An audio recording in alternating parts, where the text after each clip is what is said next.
Hello guys. इस part के start में ली और सर्वेंट सवारी में होती हैं। सर्वेंट कहती है, ड्यूक्सो आपसे क्या चाहता है? ली कहती है, वो मेरी असल पहचान जानना चाहता है। वो आज मुझे जानबूझकर परेशान कर रहा था, मगर डोंट वरी, मैं पहले ही सब एक्सप्लेन कर चुकी हूँ। नेक्स्ट सीन में ली से एक लड़की मिलने आती है जिसका नाम जियांग जुई है, जो मिस्टर जियांग की तीसरी वाइफ की इकलौती बेटी है। वो ली से कहती है, ये रू जाओ का म्यूजिक स्कोर है और वो तुमसे सहन में मिलना चाहती है। ली उससे म्यूजिक स्कोर लेने लगती है, लेकिन जुई म्यूजिक स्कोर गिरा देती है और उस पर पाँव रख देती है और उसे उठाकर ली को देती है। ली फिर उसकी ही ड्रेस से म्यूजिक स्कोर को साफ करती है और कहती है, जोई तुम वाकई बहुत अच्छी हो, लेकिन अपनी गंदगी अपने साथ ले जाए। यूई गुस्से से वहां से चली जाती है। नेक्स्ट सीन में ली रुजाओ से मिलने जाती है। रुजाओ म्यूजिकल इंस्ट्रूमेंट प्ले कर रही होती है। उसकी एक तार टूट जाती है। ली उसके म्यूजिक की तारीफ करती है। रुजाओ सब तार को तोड़ देती है और कहती है, कुछ चीजें मेरी हैं और मैं ना चाहूं तो दूसरों की नहीं होती।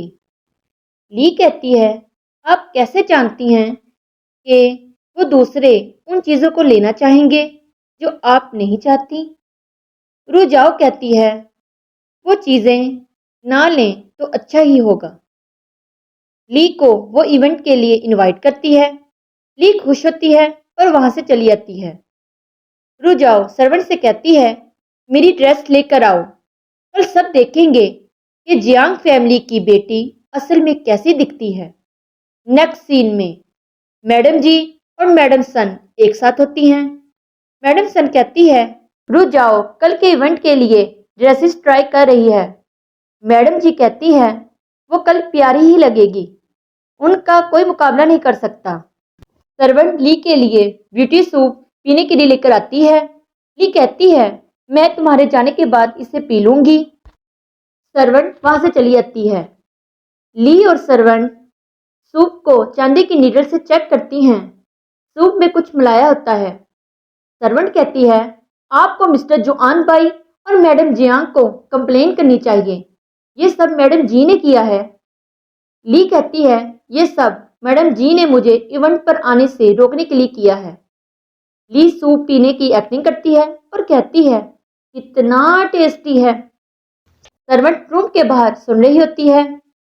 मैडम सन मैडम जी को आकर बताती है, ली ने सिर्फ सूप पीने की एक्टिंग की है, ये कितनी क्लेवर है। मैडम जी कहती है, वो हॉल में कितनी टाइम जिंदा रही है, उसमें बर्दाश्त करने की आदत है।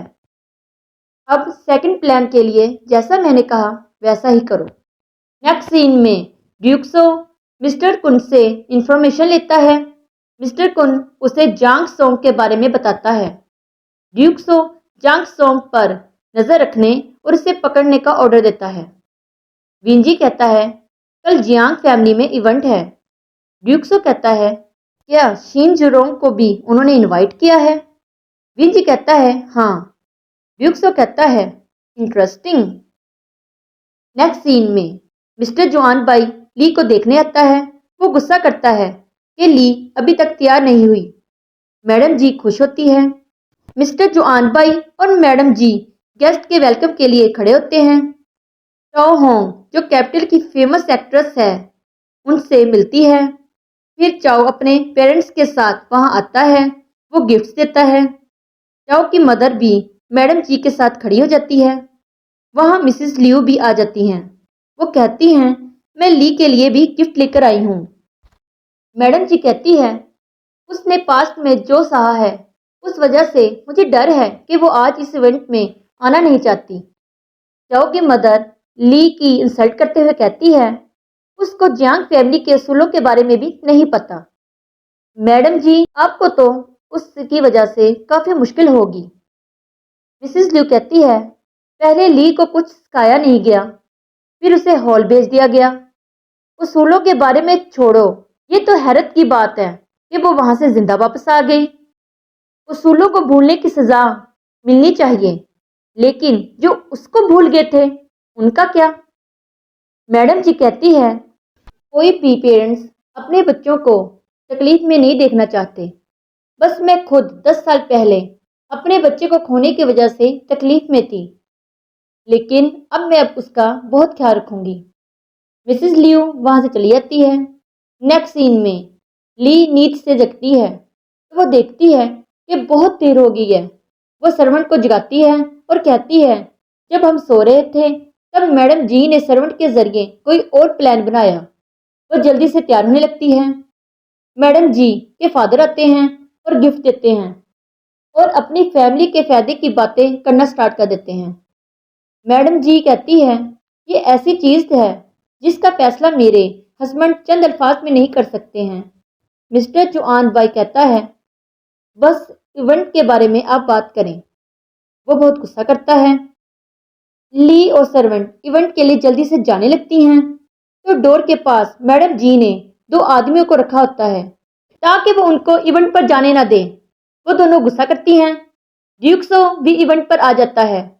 सब उसको देखने लग जाते हैं और कहते हैं, आज तो कुछ बड़ा होगा। ड्यूक्सो मिस्टर जुआनबाई से मिलता है और उससे ली के बारे में पूछता है। मैडम जी कहती है, ली की तबीयत खराब है। ड्यूक्सो लोची को कहता है, पता लगाओ वो क्यों नहीं आई। फिर इवेंट स्टार्ट हो जाता है। लोची ड्यूक्सो को आकर बताता है कि उसके डोर पर दो आदमी खड़े हैं, वो शायद बाहर नहीं आ सकती।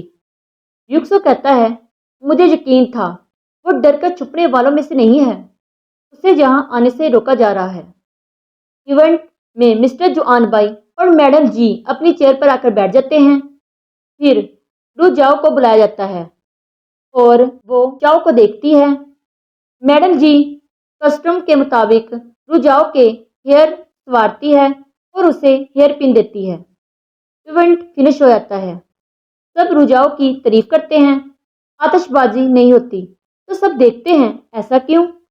तभी हवा चलती है और फूल हर तरफ बिखर जाते हैं और वहां ली आ जाती है। सब ली को देखते रह जाते हैं। शिंजरोंग, उसकी मदर और उसकी सिस्टर तो हैरान रह जाते हैं। मैडम जी, रुजाओ और ड्यूक्सो सबकी नजरें ली पर होती हैं। ड्यूक्सो ली के शिंजरोंग के पास से गुजरने पर रिएक्शन को नोट करता है। ली रुजाओ को गिफ्ट देती है। मिस्टर जुआनबाई सबको बताता है कि ये मेरी बेटी जियांग ली है। मिसेस ली कहती है, ली, तुम्हारे लिए ऐसा कभी इवेंट तैयार नहीं किया गया। ये हेयर पिन मेरी तरफ से रख लो। ली कहती है, मैं अपनी मदर के होते हुए आपसे ये नहीं ले सकती। मैडम जी मजबूरन सबके सामने ली के हेयर्स को संवारती है और उसे हेयर पिन देती है। सब रुझाव को भूलकर ली की तारीफ करने लगते हैं। ली को जियांग ली की याद आती है। सब रुझाव को भूलकर ली की तारीफ करने लगते हैं। रुझाव रोने लगती है और ली की तरफ बढ़ती है, मगर बेहोश हो जाती है। सब रुझाव के लिए परेशान होते हैं। ली को जियांग ली दिखाई देती है और वो बहुत खुश होती है। आतिशबाजी होती है। नेक्स्ट सीन में मैडम जी के फादर कहते हैं, ड्यूक्सो इवेंट में हर टाइम ली को देख रहा था, उसका क्या ताल्लुक है? मैडम जी कहती है, ड्यूक्सो की तरफ से दिए जाने वाला गिफ्ट ली को नहीं दिया जाएगा। चाओ ली से मिलता है और कहता है, बचपन में हमारी एंगेजमेंट हुई थी, बाद में मेरा और रुझाव का रिश्ता तय हो गया। वो ली को गिफ्ट देता है, मगर ली उससे कोई भी गिफ्ट नहीं लेती और वो वहां से चला जाता है। शिंजुरोंग अपनी मदर और सिस्टर से कहता है, वो जियांग ली है और इस बारे में कोई बात नहीं होगी। ली उनसे अच्छे से मिलती है। वो वहां से चले जाते हैं। ली बहुत इमोशनल होती है।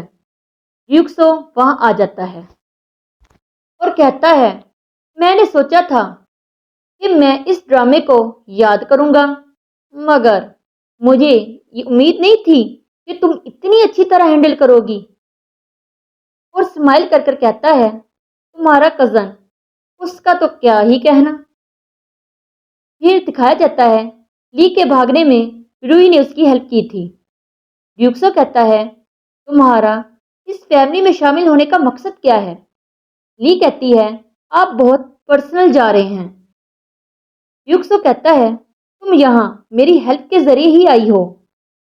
ली कहती है, मैंने भी मिस्टर कुन के छुपाए हुए सामान के बारे में बताकर आपकी हेल्प की है। ड्यूक्सो कहता है, मुझे आज तक किसी ने ऐसा नहीं कहा कि मेरे पास दिमाग नहीं है। ली कहती है, तो फिर आप मुझे दोबारा मत डांटना, मैं ऐसा नहीं कहूंगी। ड्यूक्सो स्माइल करता है। ली वहां से जाती है। ड्यूक्सो कहता है, ली फेंगफी। ली रुकती है तो एकदम से उसे एहसास होता है कि वो तो जियांग ली बनी हुई है। वो जल्दी से वहां से जाने लगती है और घबरा जाती है। और यहीं पर ये पार्ट फिनिश हो जाता है। प्लीज प्लीज प्लीज वीडियो को लाइक और चैनल को सब्सक्राइब कीजिएगा। मैं आपके लिए और भी ड्रामों की एक्सप्लेनेशन करती रहूंगी। Thank you so much.